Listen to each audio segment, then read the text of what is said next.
BNP নেতা ইশরাক হোসেনকে মেয়রের দায়িত্ব দেওয়ার দাবিতে ঢাকা দক্ষিণ সিটি কর্পোরেশনের নগর ভবনে টানা অবস্থান কর্মসূচি পালন করে আসছে সংস্থাটির কর্মচারীরা। সেই ধারাবাহিকতায় আজও বন্ধ আছে নগর ভবন কেন্দ্রিক সেবা কার্যক্রম। সেবা প্রার্থীরা সেবা না পেয়ে যাচ্ছেন ফিরে।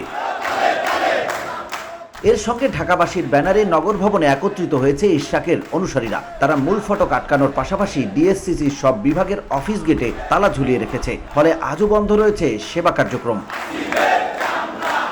এদিকে তারা শপথ চাই, ইশরাক ভাইয়ের শপথ চাই, মেয়র নিয়ে টালবাহনা সহ্য করা হবে না, চলছে লড়াই চলবে, ইশরাক ভাই লড়বে। নগরপিতা ইশরাক ভাই আমরা তোমারে ভুলি নাই এমন স্লোগান দিয়ে যাচ্ছেন। তাদের স্লোগানে উত্তাল পুরো নগর ভবন।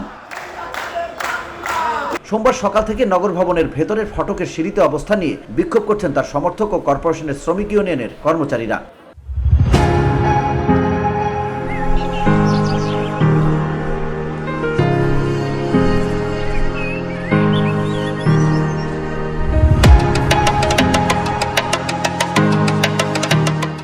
কর্মসূচিতে অংশ নেওয়া ইশরাক সমর্থকরা বলেন, কি কারণে মেয়র হিসেবে ইশরাকের শপথ পড়ানো আটকে আছে আমাদের জানা নেই। জনগণের মেয়র ইশরাক, প্রতিটি নগরবাসী ইশরাক ভাইকে মেয়র হিসেবে চায়।